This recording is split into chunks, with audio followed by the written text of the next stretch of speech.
필요한 사람들 도와주는 거니까. 많지 않은 액수고요.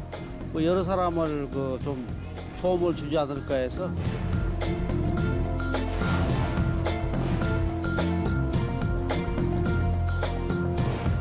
배난 당했을 때 진짜 보태준다 하는 생각으로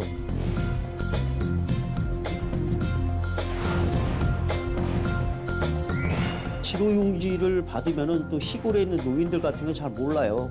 당연히 내야 되는 세금인 줄 알지.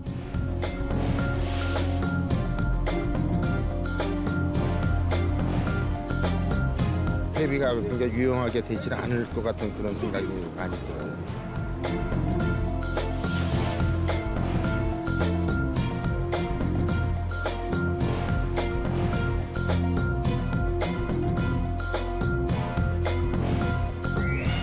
연말이 되면 여러 단체들이 일제히 성금 모금을 시작합니다. 길거리, TV, 인터넷 등 다양한 매체를 통한 모금 활동이 펼쳐지는데요. 우편함에도 성금을 모금한다는 지로용지가 날아옵니다. 공과금고지서와 나란히 우편함에 꽂혀 있는 그것은 바로 대한적십자사 회비지로통지서. 세대주의 이름뿐 아니라 모금 기간과 금액까지 상세히 적혀 있어 전기세나 가스비처럼 의무납부로 착각하기 쉬운데요. 이러한 이유로 대한적십자사 회비 모금 기간이 되면 모금 방식에 대한 지적과 비판이 따르고 있습니다. 심층 취재 쌍심지, 이번 시간에는 연말마다 의문이 제기되고 있는 대한적십자사 회비에 관한 이야기를 해보려 합니다. 대한적십자사는 매년 연말연시가 되면 개인에게는 만원, 법인은 10만 원의 금액이 적힌 회비 지로용지를 발송합니다. 우편함에 가득 꽂혀 있는 노란색 지로용지. 적십자사에 대한 사전 지식이 없는 사람들의 대부분은 반드시 내야 하는 공과금이 아닐까 생각하게 되는데요. 실제로 인터넷에 적십자 회비란 단어로 검색을 하면 수많은 기사와 포스팅을 쉽게 찾아볼 수 있습니다. 관련 내용은 청와대 국민청원 게시판에도 올라와 있습니다. 지로용지다 보니까 그게 세금인 줄 알고 의무적으로 다 대부분 내는 것 같아요. 이게 지금 알려지기 전까지는. 저도 계속 그렇게 내왔습니다. 1년에 10,000원이니까 10,000원 정도 어려운 유실을 위해서 기부한다. 이런 선의의 마음으로 주로 내게 되는 거죠. 지로용지에 자율적 성금이라는 글자가 적혀 있긴 하지만 지난해까진 세심히 보지 않으면 눈치채지 못할 만큼 작게 적혀 있었습니다. 금액뿐 아니라 주소와 세대주 이름, 납부 기간까지 명시돼 있어 공과금 고지서로 오해하기 쉽습니다. 치료용지를 받으면은 또 시골에 있는 노인들 같은 건 잘 몰라요. 당연히 내야 되는 세금인 줄 알지. 그게 개인의 의사의 자유에 의해서 내도 되고 안 내도 된다 이렇게 알 수가 없잖아요. 이러한 문제는 지난 수년간 여러 차례 지적돼 왔는데요. 김성주 대한적십자사 총재가 오늘 적십자 회비 미납 논란과 관련 표변을 펼쳤습니다. 그러던 중 지난 2014년 김성주 전 대한적십자사 총재가 취임 전 수년간 적십자 회비를 내지 않았던 사실이 드러나면서 사람들의 인식도 조금씩 바뀌기 시작했습니다. 김성주 총재인가요? 총재 임명됐는데 총재로 임명된 사람조차도 5년 동안 납부를 안 했다는 말을 듣고 야 이거 내는 사람 정말 바보구나 이런 생각이 들어서 한 3년 안 냈습니다. 대한적십자사 회비는 언제부터 지로 납부를 받기 시작한 걸까요? 적십자사는 적십자에 관한 조약과 국제적십자회의에서 결의한 인도적 임무를 달성하기 위해 설립된 특수법인입니다. 기금은 이재민을 위한 재난 구호나 긴급 위기가정 지원 등 인도주의 활동에 쓰이는데요. 적십자사는 정부가 주도해 만든 민간기구고 정부의 지원을 받는 민간기구고 법적으로도 그 적십자사의 활동이 보장되어 있습니다. 대한적십자사는 대한적십자사 조직법 그리고 제네바 협약, 국제적십자운동 기본 원칙에 따라서 우리 주변에 어려움에 처한 이웃들을 위한 인도주의 사업을 전개하고 있습니다. 그 대표적인 사업으로는 재난을 당한 이재민에 대한 구호 사업, 그리고 복지사각지대에 놓인 취약계층에 대한 지원 사업, 그리고 아이와 같은 청소년 교육 사업, 그리고 응급처치, 심폐소생술 같은 안전사업 등을 수행하고 있습니다. 1996년까지 통반장들이 집집마다 돌아다니며 수납했고 시범 기간을 거쳐 2000년도부터 전국적으로 지로납부제를 실시했습니다. 정부가 주도하는 다른 모금단체나 또는 국제 인도주의 구호단체들은 대부분 알아서 여러 홍보 수단을 동원해서 모금을 하고 있는데 유독 적자사만 접사하는 일은 굉장히 귀하고 존엄하고 중요한 일이긴 하지만 마치 세금 고지서처럼 모든 집집마다 노란 지로용지를 보내고 납부 기한을 설정해 놓고 또다시 납부 요청서를 보내기 때문에 이게 세금 또는 준조세가 아닌가 착각해서 이렇게 기부를 했다는 분들도 꽤 있습니다. 지로용지가 그 지로용지 형태만 했으면 괜찮은데 뭐 기간이 적혀 있다든지 또 금액까지 특정이 돼 있고 또 납부를 하지 않으면 다시 재발송을 하게 돼서 뭔가 독촉을 받는 느낌을 받을 수가 있거든요. 꾸준한 문제 제기에도 대한적십자사가 지로납부제를 고수하고 있는 이유는 무엇일까요? 모금위원, 공무원이나 이 통장들이 집에 가가고 방문해서 직접 회비를 받으신 예가 있었어요. 과거 2000년 이전에는 이제 직접 이제 현금으로 받다 보니까 거기서 이제 영수증 미발급이나 이런 문제가 있었고 이런 문제들을 개선을 하고 국민들에게 손쉽게 참여할 수 있는 지로 제도를 2000년도에 그 개선위원회를 통해 가지고 도입하게 됐습니다.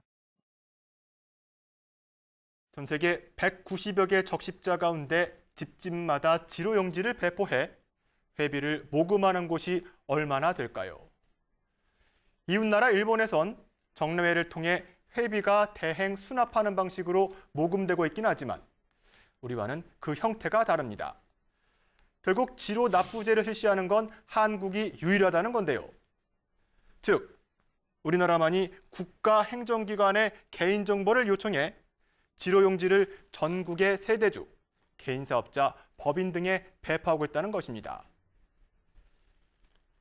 개인정보 보호에 대한 인식이 강해지고 있는 요즘, 이는 개인정보 침해라는 비판의 목소리가 큽니다. 정말 법적으로는 아무런 문제가 없는 것일까요? 적십자사의 모금 활동은 대한적십자사 조직법에 따른 것입니다. 이 법에 의거해 적십자사는 각 지자체로부터 세대주 성명과 주소 등을 확보하게 되는데요. 하지만 개인정보 제공에 대한 별도의 동의 과정을 거치지 않기 때문에 이에 의문을 제기하는 사람도 많습니다. 손 안 대고 코 푸는 격이죠. 관련 그 법이 그 제대로 진짜로 그 개인정보를 마음대로 이렇게 넘겨줘도 되는 건지 그게 일단은 의문이고요. 아무리 선이다 하더라도 국민 개개인의 주소나 성함 같은 그런 중요한 개인정보를 다 파악해서 집집마다 보내는 방식은 지나치게 국가가 개개인의 정보를 특정 민간기구에 위임해가지고 개인정보를 침해하거나 준조세 또는 조세라는 그런 그 혼동을 야기하는 행위다라는 점에서 위헌 논란이 있을 수밖에 없다 이렇게 보고 있습니다. 개인정보 제공에 대한 사람들의 예민한 반응.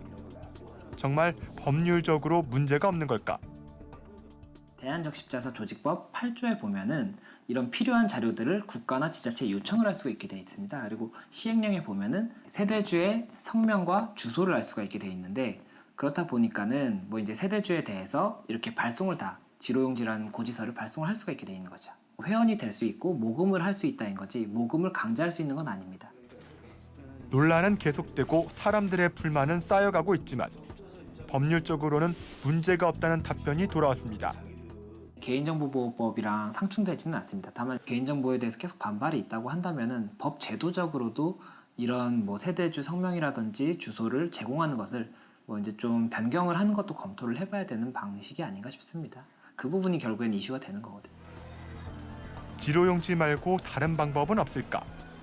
사람들의 의견을 들어봤습니다. 핸드폰을 많이 사용하니까 뭐 어플을 만들어서 거기 뭐 이제 개인정보를 입력하게끔 아이디를 만들어서 하면은 이제 그 개개인마다 영수증이 온라인으로 볼 수 있게끔. 수신료나 이런 거에 1년에 한 번씩 이렇게 같이 한다든가 뭐 이렇게 하면은 더 낫지 않을까. 전화로 연락을 주시든지 뭐 문자로 주시면은 적십자 회비를 뭐 낼 수 있겠죠. 대부분의 사람들은 스마트 시대인 만큼 문자나 전화, 어플리케이션을 활용한 방법을 제안했습니다. 지로용지 대신 이러한 정보를 사용해 모금을 독려하는 건 가능할까? 문자나 이메일로 하면은 이런 발송 비용이 좀 덜 드는 거 아니냐 이런 이야기가 나오고 있긴 한데 지금 법상 세대주의 성명이랑 주소밖에 모르지 않습니까? 그러니까 뭐 세밀한 정보인 뭐 휴대폰 번호라든지 이메일을 할 수 있는 길은 없거든요. 그렇다 보니까는 불가능한 부분도 있어서 뭐 그 부분은 어떻게 할 수 없는 부분 같습니다. 계속된 지적과 사람들 의견에 대한적십자사 또한 기부금 모금의 다원화를 추진하고 있다고 밝혔습니다. 적십자 회비뿐만 아니라 모금의 다각화를 위해서 이제 후원 회비로 전환 정책을 지금 진행 중에 있어요.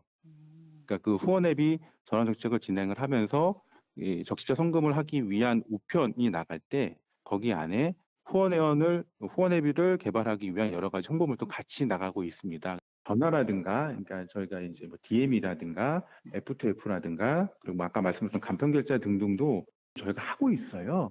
모금화의 방식에 대해서는 저희뿐만 아니라 뭐 다른 모금기관들도 다양하게 진행을 하고 있는데 저희도 이제 그런 부분들은 다양해진 준비해서 진행을 하고 있습니다. 최근 대한적십자사 모금액이 크게 감소했다는 통계가 있습니다. 2013년부터 2018년도 8월까지 적십자 회비 지로 납부액은 30% 감소한 반면 지로용지 제작과 배포 비용은 27% 증가했습니다. 또한 5년 동안 대한적십자사가 발송한 적십자 회비 고집 건수 1억 1,374만 건 가운데 회신 건수는 단 2,472만 건, 이 전체의 21.7%밖에 되질 않았습니다. 고지된 금액에 비해서 모금액 또한 18.8%로 저조한데요. 지로 납부액이 전체 적십자 회비의 3분의 1을 차지하고 있는 만큼 개선책이 마련돼야 한다는 지적이 큽니다. 적십자사가 공개한 자료에 따르면 지로 통지서를 통한 모금 총액은 지속적인 하락세를 보이고 있습니다. 그 이유는 무엇일까? 적십자 회비를 내지 않는다는 사람들은 지로용지에 대한 거부감을 먼저 표했습니다. 지로용지에 의해서 이 기부를 한다는 것은 굉장히 강제 징수잖아요, 일종의. 좀 이제 자율적으로 어떤 기부하는 그런 문화를 좀 바꿔야 된다 이렇게 생각을 합니다. 무슨 조세식의 어떤 징수는 분명히 폐지가 돼야 되고 또 지역에서 뭐 지역별로 할당돼서 이 모금하는 행위도 반드시 근절이 되고 폐지가 돼야 된다고 생각을 합니다. 반면 적십자 회비를 꾸준히 내고 있다고 말한 사람들도 많았는데요. 제가 뭐 따로 봉사활동을 한다거나 기부활동을 못하니까 적십자 그 회비라도 납부를 해야 제가 좀 마음이 편해지는 것 같아요. 많지 않은 액수고요. 뭐 여러 사람을 좀 도움을 주지 않을까 해서. 어려운 사람들 도와주는 거니까 그게 안 오면은 제가 내야 될 때인지 안 내야 될 때인지를 몰라서 그거는 저는 뭐 잘 활용하고 있습니다. 세대주가 된 이후로 매년 꾸준히 적십자 회비를 내고 있다는 이희흥 씨. 우리나라 재난 당하거나 또 그때 당시에 또 이북에서 많이 보냈어요 그거를. 이북에다가도 회비 걷어서 식량 같은 것도 나가고 하는 게 처음부터 적십자에 비해서도 많이 나간 거예요 그게. 나라와 이웃을 돕는다는 생각으로 시작한 일이 어느덧 40년이 넘었다고 합니다. 의무납부가 아니란 걸 알고 있음에도 매해 빼놓지 않고 기부에 참여한다고 하는데요. 납부 내역을 확인하신 후 확인 코드를 눌러주십시오. 내가 낼 때는 전부 다 의무적으로 알았는데 나중에 알고 보니까 안 내도 된다라는 그게 말이 돌았어요. 그게. 근데 그거하고 관계없이 내가 할 일 해야 되는 거니까 내기 시작한 거고. 자발적 기부인 만큼 지로용지를 이용한 수납에 대해서도 호의적입니다. 저는 그렇게 생각을 해요. 왜냐하면 지로용지에서 이거를 다른 방법으로 해서 더 많이 갖춘다는 보장이 없을 것 같은데요. 왜냐하면은 뭐 다른 쪽으로 온다든가. 그 요즘 전부 다 나가서 이 밥벌이들 하기 때문에 옛날에는 통반장이 거들어 댕겼단 말이에요. 근데 집에 오면 누가 있습니까? 없지. 그렇지만 동시에 너무 많은 비용 소유에 대한 우려도 표했습니다. 치료용지가 낮긴 난데 또 이게 금액이 많이 들어간다고 하니까 그것도 또 생각해볼 문제라고 생각해요. 실제로 치료통지서를 제작하고 발송하는 데 소요되는 비용은 매년 꾸준히 증가하고 있습니다. 우편료 같은 경우는 이제 뭐 우체국에서 우편 비용이 상승하니까 자연스럽게 상승되는 부분이 분명히 있고요. 치료용지를 통해서 돈이 입금되거나 뭐 쓰여지지 못할 거면 그 돈을 뭐 다른 예산으로 오히려 지원하는 게 더 나을 것 같은데요. 지금처럼 마치 세금이나 준조세인 것처럼 노란 치료용지 뒷받아 보내는 방식으로 국민들에게 불편과 논란을 야기하고 알고 봤더니 그게 막대한 비용이 들어가고 있어서 실제 국민들한테 정말 사회 약자들한테 꼭 쓰여져 인도주의적인 것이 쓰지 않고 있다면 국민들로부터 지적을 받을 수밖에 없다. 그럼 이제는 적시자사도 모금 방식을 대대적으로 개선할 필요가 있다. 국내의 많은 구호기구들, 자선단체들, 모금단체들 보면 TV 방송이나 광고나 온오프라인에서 다양한 방식으로 모금을 하고 있는 걸 우리가 확인할 수 있거든요. 만약 지로납부제를 실시할 수밖에 없다면 모금 활동을 조금 더 적극적으로 해달라는 의견도 있었습니다. 항상 국영 방송이나 그런 데서 홍보를 좀 자주 매일은 아니 하더라도 일주일에 3, 4일은 해줘야 된다. 그래야 사람이 자꾸 쳐다보고 움직이지 그 홍보가 없이 이 치료용지만 와가지고 딱 내라 그러면 신경이 덜 간다는 얘기죠. 취재 중 만난 많은 사람들과 전문가들은 대한적십자사의 인도주의적인 다양한 활동에 존경심을 표했습니다. 우리나라를 위해 꼭 필요한 단체라는 의견이 많았는데요. 다만 내가 낸 회비가 어디에 사용됐는지, 또 우리의 회비가 어떻게 사용될 것인지에 대해서 보다 구체적으로 알길 원했습니다. 이런 부분에선 대한적십자사의 홍보가 아쉽다는 지적도 있었는데요. 사람들은 앞으로 나아갈 방향에 대해 적극적으로 널리 알려줄 것을 당부했고, 소요 비용을 절감해 어려운 이웃을 돕는 데 사용해 주길 희망했습니다.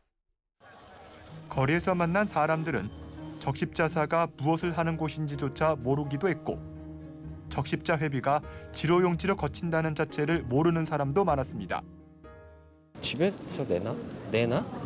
모르겠는데. 와도 딱히 제 거라고 안 여겨지면 그냥 버리기 때문에 전혀 모르고 있습니다. 강제색을 띄고 있지 않아서 뭐 그걸 낸다는 사람을 주변에서 보지 못했어요.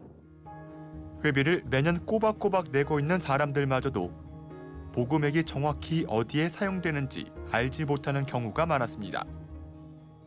대한적십자사 같은 경우는 세 개의 사업이 큰 축이 있습니다. 여러 사업들을 수행하고 있는 일반 회계 사업, 그리고 혈액 사업, 그리고 병원 사업이 있는데, 혈액 사업 같은 경우는 혈액 수가에서 그 재원을 좀 마련하고 있고요. 병원 사업은 의료 수입을 통해서 재원을 마련하고 있습니다. 그 많은 시민들이 혈액 사업과 병원 사업에 이제 돈이 가는 걸로 좀 오해를 하고 계시는데, 시민들이 내주는 적십자 성금은 아까 말씀드렸던 재난구호 사업을 비롯한 여러 가지 우리 어려운 이웃들을 위해서 쓰여지는 여러 사업들에 사용되고 있습니다. 사람들은 모금 방법을 다양화하고 대한적십자사의 활동을 보다 투명하게 알린다면 더 많은 사람들이 기부에 동참할 수 있을 것이라고 말합니다. 적십자 회비는 필요한 거죠. 근데 지금 뭐 저 같은 경우에도 개인적으로 한 달에 뭐 몇만 원씩 기부를 하고 있지만은 요즘 사람들은 자기 알아서 웬만큼 자기 수입의 일정 부분은 대부분 다 기부를 하고 있어요. 자율적으로. 그러니까 적십자회비도 이제 치료용지 위해서 할 것이 아니라 국민들이 적십자사가 올바로 구휼 사업을 펼치고 그 기금을 가지고 제대로 사용을 한다면은 국민들이 선택을 해서 적십자 회비로 자기가 기부를 할 거라고 생각을 합니다. 제 생각에는 적십자를 갖다가 홍보를 좀 덜 하고, 그렇기 때문에 그 사람들이 생각하는 자체가 이 적십자 회비라는 거 잘 모르니까 이거를 정확하게 해주려면 홍보를 좀 많이 좀 하셔야 되고, 그다음에 두 번째는 적십자 회사에서 통계를 내 가지고 어디에 어떻게 들어가는지 투명성 있게 밝혀주시고, 그렇게 해두면 좀 사람들이 조금 더 신경을 쓰지 않을까, 저는 그런 생각을 갖고 있어요. 저희사 같은 경우는 이제 비영리 기관 중에 최초로 국제 회계 기준을 도입을 했고요. 그리고 모금단체 중에 유일하게 국정감사, 보건복지부 감사, 그리고 외부 회계 감사, 감사원 감사 등을 다 수감을 하고 있습니다. 아마 어떤 단체도 이렇게 수감하는 기관은 없을 거예요. 전체적인 사업 수행이라든가 모금에 대해서 투명성을 검증을 받고 있습니다. 그리고 이러한 결과들은 전부 다 저희 홈페이지라든가 그리고 알리오 시스템이라든가 공공기관 정보 공개에 관한 시스템이라든가 등에 투명하게 공개가 되고 있습니다. 전문가들의 의견도 크게 다르지 않습니다. 반발심을 줄이기 위해선 지금보다 적극적인 자세가 필요하다고 조언합니다. 우편을 발송하는 것 자체는 좋은데 이런 반발심을 가질 수 있는 지로용지가 아니라 그냥 이렇게 우리가 좋은 일을 하고 있고 이렇게 쓰였습니다. 그러니까는 좀 납부해 주세요. 이렇게 하는 게 어떨까 싶습니다. 지금은 좀 금액도 특정돼 있고 제가 받아도 기분이 좀 좋지만은 않을 것 같아요. 모금한 돈도 우리 국민들에게 어디에 쓰면 좋겠는지 좀 제대로 한번 묻기도 하고 사회적 공론화 과정도 거치면서, 그리고 그렇게 정해진 사용처에 사용하는 경우에 철저하게 국민들에게 피드백을 통해서 온갖 온라인이라든지 여러 소식통을 통해서 철저하게 국민들에게 그 활동 내역, 사용 내용을 보고하고 공유하는 방식들로 적십자 활동이 이제는 정말 업그레이드 돼야 되는 거 아닌가, 이렇게 감히 당부드려봅니다. 이러한 의견에 대한적십자사의 입장은 어떨까? 국민들이 주신 성금으로 이제 여러 가지 인도주의 사업을 진행을 하다 보니 홍보에 대해서는 좀 약간 저희 사 같은 경우는 약한 부분이 있습니다. 재원이 한정되어 있고 홍보를 위한 비용이 증가하게 되면은 어려운 이웃들을 돕기 위한 지원이 감소하게 됩니다. 이 성금을 내주시는 주된 이유가 어려운 이웃들을 돕기 위한 건데 홍보라는 거를 너무 대폭적으로 활동하게 되면 우리가 도와줄 수 있는 부분들이 줄을 수 있기 때문에 홍보가 다른 단체에 비해서는 좀 약한 거는 사실입니다. 비용이 안 드는 더라도 효과적으로 할 수 있는 홈페이지라든가 SNS라든가 이런 부분에 대해서는 홍보를 계속 강화해 나갈 예정입니다. 적십자 회비를 꼭 내야 하느냐에 대한 질문은 지로 납부제가 시행된 지 18년이 지난 지금까지도 계속되고 있습니다. 모금에 참여하지 않는다는 사람들의 일부는 고지서와 같은 형태의 지로 용지에 대한 거부감 때문이라고 답했고, 또 다른 일부는 회비가 어디에 사용되는지 잘 알지 못하기 때문이라고 말했습니다. 자발적 기부를 이끌어내기 위한 대한적십자사의 홍보가 미흡하다는 의견도 나왔는데요. 인류가 있는 곳에 고통이 있고 고통이 있는 곳에 적십자가 있다는 슬로건을 내걸고 사회 공헌을 위한 활발한 활동을 하고 있음에도 사람들의 신뢰도는 점점 하락하고 있습니다. 불신을 없애기 위해선 회계 투명성을 제대로 확보하고 국민의 목소리에 귀를 기울여 변화하려는 적극적인 노력이 필요해 보입니다. 심층 취재 쌍심지, 오늘 순서 여기서 마치겠습니다.